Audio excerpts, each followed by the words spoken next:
11월 21일 토요일 전주 MBC 뉴스투데이입니다. 전기 절약을 위해 개별 스위치가 달린 멀티 콘센트를 사용하는 분들이 많습니다. 그런데 이 개별 스위치를 껐다 켰다 하는 과정을 반복하다 보면 오히려 화재 위험이 높다는 연구 결과가 나왔습니다. 이경희 기자가 실험을 통해 알아봤습니다. 전기 사용이 많은 사무실, 겨울이 되자 전기 난로는 물론이고 핸드폰과 노트북 충전기까지 빼곡하게 꽂혀 있습니다. 주로 멀티 콘센트를 사용하고 있습니다.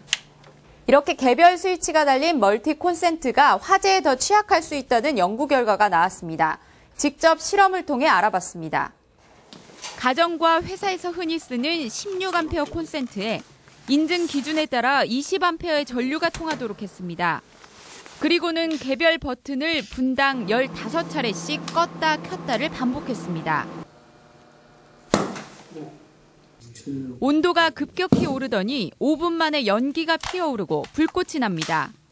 흔히 전자기기 본체가 아닌 개별 스위치만 껐다 켜는 경우가 많은데 이때 스위치 부분에 열 에너지가 몰려 불이 날 수 있다는 겁니다. 온오프하는 과정에서 이 열 에너지가 발생되지 못하고 그 내부에 쌓여있는 상태로 계속 스위칭을 하게 되면 그런 고장과 함께 화재가 발생할 수도 있는. 문어발식으로 전기를 사용하거나 전기 오븐, 히터 등 전력 소모량이 높은 제품을 사용하면서 버튼에 열 부담까지 주면 화재가 날 가능성은 더욱 높아집니다. 여기에 최근에는 콘센트 개별 스위치의 전류 기준이 16A에 못 미치는 제품이 많이 출시되고 있어 문제로 지적됩니다. 개별 스위치가 좀 약한 경우도 있어요. 그냥 그게 16A가 안 될 수도 있기 때문에 거의 동일한 용량으로 제조할 수 있도록 또 인증을 또 그런 식으로 할 수 있도록. 전문가들은 전자제품의 본체 전원을 먼저 끄고 나서 개별 콘센트의 전류를 차단해야 화재 위험을 줄일 수 있다고 조언했습니다. MBC 뉴스 이경입니다.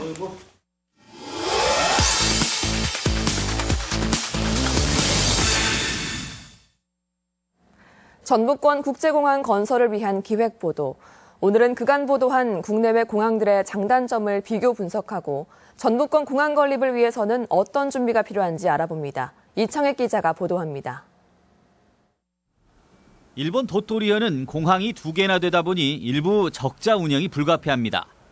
그러나 공항을 통해 유입되는 관광객과 지역경제 파급 효과 때문에 결코 손해가 아니라는 입장입니다. 한 주에 3편인 한국 노선에서 200억 원에 이르는 경제적 파급 효과가 이를 증명합니다. 観光を考えるときにこの空港っていうのは必須な必ずなくてはならないものだというふうに考えています. 일본 도토리현의 사례처럼 전북 역시 균형 발전 차원에서 공항이 필요하다는 논리로 정부를 설득할 필요가 있습니다. 향후 출입국 수요를 정확히 파악해 공항의 기능을 특화시킬 필요도 있습니다. 기반 인구가 30에서 40만 명에 불과한 양양국제공항이 중국인들의 해외 관광붐을 기회로 외국인 인바운드 전용 공항의 길을 걷는 점은 시사하는 바가 큽니다. 중국 시장으로는 중국 시장을 특화하고 항공사는 로우 코스트 캐리어로 불리는 저가 항공사들을 전략적으로 유치하는 것이 필요하다고 생각합니다. 여기에 공항을 통한 지역경제 활성화 효과를 거두기 위한 노력도 수반돼야 합니다. 연간 이용객 200만 명 선을 넘어선 청주공항의 주변은 호텔과 쇼핑몰 등 관광 기반 시설의 건설붐이 시작됐지만 지역민이 체감하는 경제 효과는 미미합니다. 이에 따라 충청북도는 정부를 상대로 지역 여행사가 요우커를 모객할 수 있는 자격을 얻어내거나 무비자 입국 기간을 닷새까지 늘려 서울로 집중되는 관광객 소비를 지역으로 돌리는 노력을 기울이고 있습니다. 같은 과내 이제 그 관광 이렇게 팀에서는 우리 공항의 이용객하고 연관을 시켜가지고 지역에 최대한 체류할 수 있는 그 여건들을 만들기 위해 노력을 하고 있습니다.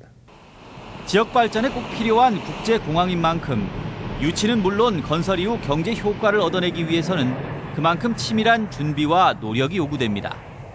MBC 뉴스 이창익입니다.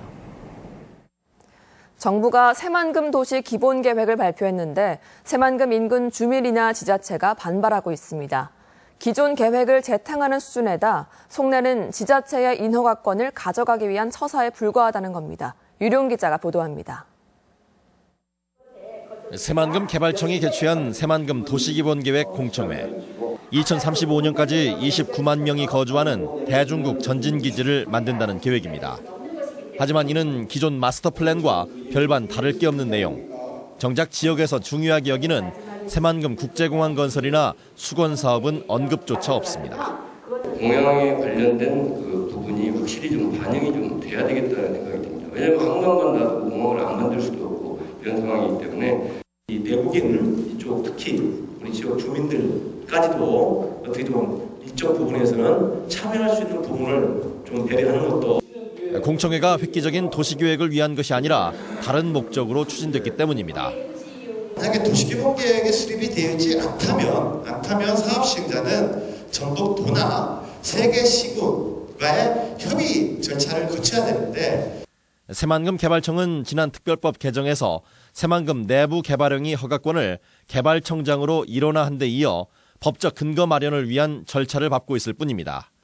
새만금 내부 용지에 지번 부여까지 추진하던 주변 3개 시군은 당황스러울 수밖에 없습니다.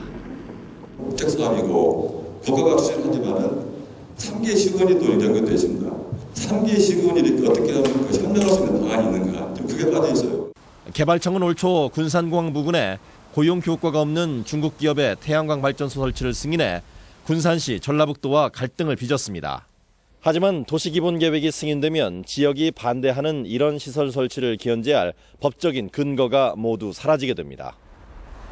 새만금이 과연 3개 시군과 무관한 별개의 도시가 돼야 하는지 아니면 배후도시 발전의 견인차가 돼야 하는지 이견과 논란이 커지고 있습니다.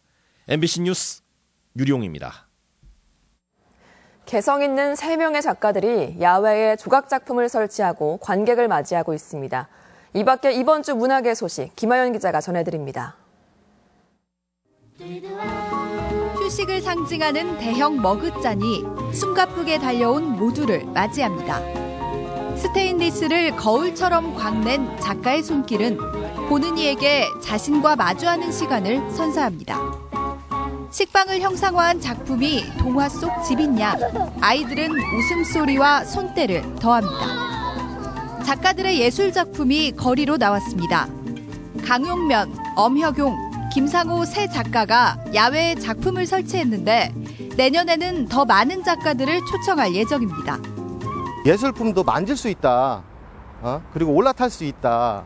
껴안을 수 있다. 뭐 이런 것들 이제 그런 것에 포커스를 맞춰서 지금 전시를 지금 시작한 거거든요. 섬진 강물 위로 드러난 바위에서 코끼리를 떠올린 작가. 부드럽고 강인한 코끼리의 속성을 나무를 재료로 표현했습니다. 눈, 코, 입도, 꼬리도 없어 보는 이들에게는 상상의 여지를 남깁니다. 이 내면의 숲이라는 이 공간에 들어와서 일단 느끼고 이런 대상에 자신의 마음을 투영시켜서 이렇게도 상상해보고 저렇게도 상상해보고 꽃과 나뭇잎, 넝쿨 등 살아있는 식물을 말려 공예품에 응용하는 아파 작품도 전시되고 있습니다.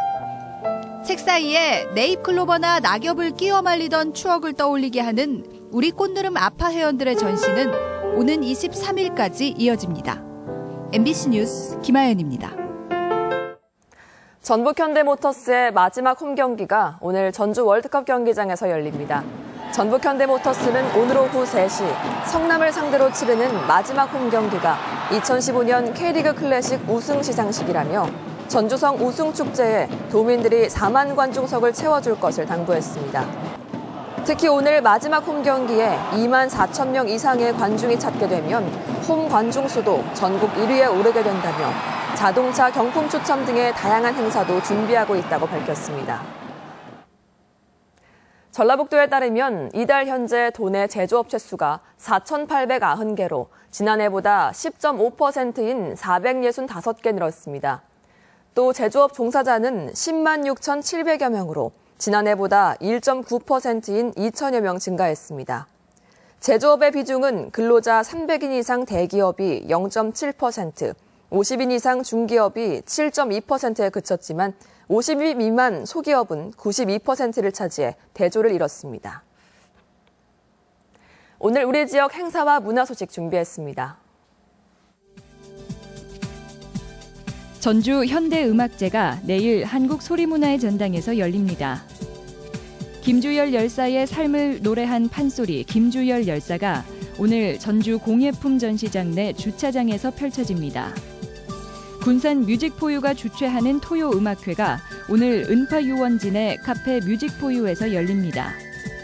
사진동호회 익산 평생사후회가 오늘부터 사흘간 솜리문화예술회관에서 사진 전시회를 엽니다. 제1회 강암서예 전국학생 서예대전 작품 전시회가 오늘부터 27일까지 전주 강암서예관에 마련됩니다. 김장채소 소비 촉진 직거래 장터가 오늘 전북혁신도시 농식품마켓 부지에서 열립니다. 고창군 생태관광 페스티벌이 오늘 고창군 청소년 수련관에서 열립니다. 김제시민이 직접 기획한 동구박 축제가 오늘 요촌근린공원에서 다채로운 프로그램으로 진행됩니다. 무주군은 오늘 예체문화관 강당과 주차장에서 군민들을 위한 과학문화체험 프로그램을 진행합니다. 호원대학교 평생학습지원본부는 오늘 완주에 있는 경찰 경호 무도협회 연수원에서 특별 초청 강의를 진행합니다. 오늘 우리 지역 날씨입니다. 주말인 오늘 전라북도 지방은 대체로 맑겠으며 오전까지 일부 내륙에는 안개가 짙게 끼는 곳이 있겠습니다. 낮 최고 기온은 전주 15도, 완주 16도 등 14도에서 16도의 분포로 어제와 비슷하거나 조금 낮겠습니다. 바다의 물결은 서해남부 전해상에서 0.5에서 2m로 일겠습니다.